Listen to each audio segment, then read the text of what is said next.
Hello दोस्तों, आज हम एक्सप्लेन करने वाले हैं हॉरर कॉमेडी और सस्पेंस से भरी हुई मूवी भूल भुलैया 3। जी हाँ, मंजुलिका फिर से लौट आई है और साथ में किसी और को भी लाई है। कौन है वो? तो बिना टाइम वेस्ट किए शुरू करते हैं। बाबा यानी कि रोहान, जिसका मानना है बेवकूफ है दुनिया जो भूतों से डरती है, इसलिए वो नकली बाबा बनकर भूत भगाकर लोगों को ठगने का काम करता है। एक दिन वो किसी राजघराने के आदमी से मिलता है। वो उससे कहता है, मेरी भांजी राजकुमारी मीरा पिछले साल रोड एक्सीडेंट में मारी गई थी, तब से उसकी आत्मा भटक रही है, एक बार मेरी उससे बात करा दो। रोहान उसकी आत्मा को बुलाने का ड्रामा करने लगता है, लेकिन सच में मीरा की आत्मा वहां आ जाती है, जिसे देखकर रोहान डर जाता है। मीरा उससे कहती है, मैं कोई आत्मा नहीं हूँ, मैं जानती हूँ तुम एक फ्रॉड आदमी हो और मुझे तुमसे एक काम है जिसके बदले मैं तुम्हें 1 करोड़ रुपए दूंगी। अगर ऐसा नहीं किया तो हमने तुम्हारा ये डरने वाला वीडियो बना लिया है, जिसे हम सोशल मीडिया पर वायरल कर देंगे, जिससे तुम्हारा वांडा फूट जाएगा। रोहान उनके साथ चलने के लिए तैयार हो जाता है। तख्तघाट पहुंचकर मीरा उसे बताती है, हमारे राजमहल में मंजुलिका का भूत है, जिसकी वजह से हम लोग तवेले में रहकर गरीबों की जिंदगी जी रहे हैं। मैं भूत प्रेत में विश्वास नहीं करती, लेकिन मेरे पिता ने मुझे कसम दी है, जिसकी वजह से मैं ये सब कर रही हूँ। तुम राजमहल से मंजुलिका के भूत को भगाने का ड्रामा करना, उसके बाद मैं राजमहल को बेचकर तुम्हें 1 करोड़ रुपए दे दूंगी। उसी रात मीरा उसे राजपुरोहित से मिलवाती है, जो उसे बताते हैं राजकुमारी मंजुलिका महाराज की इकलौती संतान थी, जो नृत्य में अव्वल और युद्ध कला में सर्वश्रेष्ठ थी। वो जानती थी आगे चलकर महाराज का सिंहासन उसी को मिलेगा, लेकिन महाराज को अपनी दासी से एक पुत्र हुआ, देवेंद्र नाथ। वो उस पर अपनी जान न्यौछावर करने लगे थे, और जब समय आया तो राजा ने देवेंद्र नाथ को अपना उत्तराधिकारी बना दिया। लेकिन उसी रात मंजुलिका ने अपने भाई को चाकू से मार दिया, इसलिए राजा ने मंजुलिका को जिंदा जला दिया था। और उसकी आत्मा को रोकने के लिए मेरे पूर्वजों ने एक महायज्ञ द्वारा पवित्र तेल बनाकर उसे एक कमरे में बंद करके उस पर भैरव कवच लगा दिया था। मंजुलिका को रोका तो जा सकता है, लेकिन उसका अंत नहीं कर सकते। भविष्यवाणी के अनुसार मंजुलिका का अंत करने के लिए राजघराने से ही कोई पुनर्जन्म लेगा, वही आकर दुर्गा अष्टमी के दिन उस दरवाजे को खोलेगा। तुम ही राजकुमार देवेंद्र नाथ का पुनर्जन्म हो और तुमको ही मंजुलिका को मारना है। इस साल पूरा गांव मिलकर मंजुलिका को जलाता है, लेकिन इस साल मंजुलिका को जलाने के लिए खुद राजकुमार आए हैं। तभी वहाँ छोटा पंडित, बड़ा पंडित और पंडिताइन आ जाते हैं। वो सभी को बताते हैं ये कोई राजकुमार नहीं बल्कि चोर और फ्रॉड आदमी है। रोहान राजकुमार बनने का ड्रामा करने लगता है और सभी को बताता है, ये तीनों पिछले जन्म में मेरे नौकर थे और इस जन्म में भी यहीं रहकर मेरी सेवा करेंगे। कुछ दिन बाद मल्लिका एक कंपनी में रहकर राजमहल जैसी जगहों का रिनोवेशन करती है, वहाँ आ जाती है। उसी रात रेडियो से मंजुलिका की आवाज आने लगती है। वो रोहान से कहती है, मैं बाहर आ चुकी हूँ और तेरी मौत इस जन्म में मेरे ही हाथों लिखी है। तभी महल में सभी लोग चिल्लाने लगते हैं और रोहान वहाँ जाकर देखता है देवेंद्र नाथ की फोटो में अपने आप आग लग गई है। अगले दिन रोहान का दोस्त टिल्लू वहाँ आकर उसे बताता है, हमने जिस क्लाइंट को चूना लगाया था वो एसीपी राठौड़ का भाई है और वो एसीपी हम लोगों को ढूंढ रहा है। रोहान कहता है, एक तरफ एसीपी राठौड़ और दूसरी तरफ ये मंजुलिका, करूँ तो करूँ क्या? टिल्लू उससे कहता है, एक काम करते हैं, कहीं दूर जाकर अंडरग्राउंड हो जाते हैं, लेकिन उससे पहले आपके भूत वाला वीडियो मीरा के मोबाइल से डिलीट करना होगा। और हाँ, ये मंजुलिका कौन है? रोहान उसे मंजुलिका के बारे में बताने लगता है और वो मीरा के फोन में अपनी बहुत सारी फोटोओं को देखता है। तभी वहाँ मीरा आ जाती है। वो उसे पसंद करती है, इसीलिए उसने उसकी फोटो खींची हुई थी। वो दोनों एक दूसरे को प्यार करने लगते हैं। इसी रात रोहान और मीरा को भैरव कवच टूटा हुआ मिलता है और वो मंजुलिका की आत्मा को बाहर आते हुए देखते हैं। वो लोग डरकर भागने लगते हैं। तभी मल्लिका उन्हें बताती है, ये पूरा काम इन तीनों ने किया है। बड़ा पंडित उनसे कहता है, 2 साल पहले हमारे गांव में बाढ़ आ गई थी, उससे बचने के लिए हम लोग महल के अंदर घुस गए थे। वहाँ भैरव कवच पहले से ही टूटा हुआ था, लेकिन हमें वहाँ मंजुलिका का भूत कहीं नहीं दिखाई दे रहा था। हम लोग वहाँ बड़ी आराम से रहने लगे थे, कोई और यहाँ भटक कर ना आ जाए, इसलिए मंजुलिका का डर बनाए रखने के लिए हमने फिर से वहाँ भैरव कवच लगा दिया था।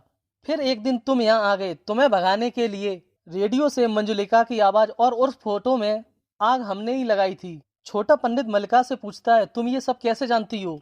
मल्लिका कहती है, क्योंकि मैं जानती हूँ तुम मंजुलिका नहीं हो। रोहान मल्लिका से कहता है, इन सब का बांडा फोड़कर तुमने हमारी सारी प्रॉब्लम ही सॉल्व कर दी। कल थोड़ी देर के लिए आप मंजुलिका बन सकते हो क्या? मल्लिका उससे कहती है, तुम मेरे छोटे भाई जैसे हो, इतना तो मैं कर सकती हूँ। अगले दिन रोहान सभी से कहता है, मैंने बहुत सोचा ये दरवाजा खोलने के लिए दुर्गा अष्टमी तक रुक जाऊं, लेकिन आप लोग वैसे भी बहुत सालों से इंतजार कर रहे हैं, इसलिए आज ये दरवाजा खोलकर मंजुलिका को हमेशा के लिए मार दूंगा। वह हवन करने लगता है। तभी मंजुलिका आ जाती है और उससे कहती है, तू जानता नहीं मेरे अंदर की आग को, इससे तुझे और पूरे परिवार को जला दूंगी। किसी को नहीं छोड़ूंगी मैं। इसके बाद रोहान सभी को बताता है, मैंने मंजुलिका की आत्मा को भगा दिया है। तभी राजपुरोहित वहां आकर कहते हैं, मैंने तुम्हें इस दरवाजे को दुर्गा अष्टमी से पहले खोलने के लिए मना किया था। मीरा उससे कहती है, मैं आपसे बिल्कुल सच कहूंगी, ये कोई असली बाबा नहीं है, बस मंजुलिका को भगाने का नाटक कर रहा था, दरवाजा तो पहले ही खुला था।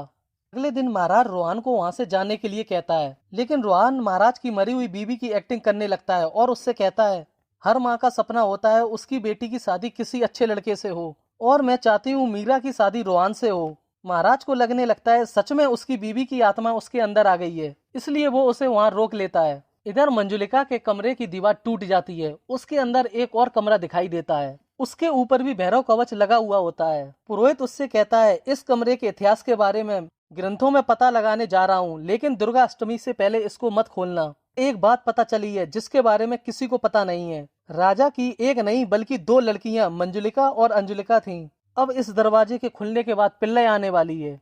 उसी रात महल को खरीदने महारानी मंदिरा आती है और वो रोहान से कहती है, अगर आप दरवाजा नहीं खोलते तो मैं यहाँ कभी नहीं आती। महाराज उसे राजा के कमरे में रुकने के लिए कहते हैं, लेकिन मंदिरा मंजुलिका के कमरे में रहने के लिए तैयार हो जाती है और उस कमरे में जाकर मलिका को देखती है। वो दोनों एक दूसरे का गला पकड़ लेती हैं। तभी वहाँ बहुत सारे कौवे आकर मरने लगते हैं, जिन्हें देखकर सभी बहुत घबराने लगते हैं। पुरोहित उनसे कहता है, मैंने वो दरवाजा खोलने के लिए मना किया था, अब सिर्फ रोहान ही सभी को बचा सकता है। मैं हवन करके उसकी आग से पवित्र तेल बनाऊंगा, जैसे मेरे पूर्वजों ने किया था। तुम उसे वैसे ही मारोगे जैसे पिछले जन्म में उसे मारा था। अगले दिन मीरा को मंजुलिका की पेंटिंग मिलती है। वो उसका चेहरा देखने वाली होती है, लेकिन मलिका उस पर कलर डाल देती है। इधर मंदिरा महाराज से 2 दिन बाद दुर्गा अष्टमी वाले दिन राजमहल को खरीदने के लिए कहती है। तभी वहाँ बिक्की खन्ना नाम का एक आदमी आ जाता है और राजमहल को आज ही के दिन खरीदने के लिए तैयार हो जाता है। वो महाराजा के सिंहासन को अपनी गाड़ी में लोड कराकर जाता है। तभी उसी रात मंजुलिका की आत्मा उसे आकर मार देती है। अगले दिन सभी लोग बैठे होते हैं, तभी वहाँ मंदिरा आ जाती है और बिक्की खन्ना की मौत की बात पर जोर जोर से हंसते हुए कहती है, मुझे पता था तुम्हारी ये डील नहीं हो पाएगी। और महाराज से दुर्गा अष्टमी वाले दिन राजमहल को खरीदने के लिए फिर से कहती है। रोहान और मीरा आपस में बातें करते हैं। मीरा का कहना है मलिका भूत है, जबकि रोहान का मानना है मंदिरा भूत है। दुर्गा अष्टमी वाले दिन रोहान मंदिरा से कहता है, इसी दिन का इंतजार था तुझे, या तो तू मुझे मार दे या मैं तुझे खत्म कर दूंगा। तभी मीरा के फोन में मंजुलिका की फोटो आ जाती है। वो कोई और नहीं बल्कि मलिका ही है। तभी मलिका मंदिरा को घसीटकर दूर फेंक देती है और उससे कहती है, मैं ही मंजुलिका हूँ। रोहान मलिका के चारों ओर एक घेरा बनाकर उसमें आग लगा देता है। तभी मंदिरा रोहान से कहती है, तूने गलत बहन को जला दिया, वो नहीं मैं मंजुलिका हूँ। रोहान अब मंदिरा को जलाने जाता है। तभी मलिका उससे कहती है, जो गलती तुमने मेरे साथ की वो इसके साथ मत करो। अब आता है कहानी में एक ट्विस्ट। हमें पता चलता है मलिका और मंदिरा भूत नहीं है, बल्कि उनके अंदर राजकुमार देवेंद्र नाथ की आत्मा आ रही थी। वो ही इन दोनों से सब कुछ करवा रही थी। तभी कहानी पास्ट में शिफ्ट होती है। राजकुमार देवेंद्र नाथ को लड़कियों की तरह सजना संवरना, डांस करना, उनकी तरह रहना अच्छा लगता था। दोनों बहनें उससे जलती थीं क्योंकि उसे सिंहासन मिल गया था। इसलिए उन्होंने राजा को जाकर देवेंद्र नाथ के बारे में सब कुछ बता दिया था। राजा ने देवेंद्र नाथ को नाचते हुए देख लिया और उसे जिंदा जलवाने का आदेश दे दिया और पूरे राज्य में ऐलान करवा दिया, राजकुमार की हत्या उसी की बहन मंजुलिका ने की है। वो दोनों चाहती तो राजकुमार की बात को अकेले में भी कह सकती थी, लेकिन सिंहासन के लालच में उन्होंने अपने भाई को सबके सामने नचा दिया था। इसलिए राजा ने उन दोनों को देश निकाला दे दिया था।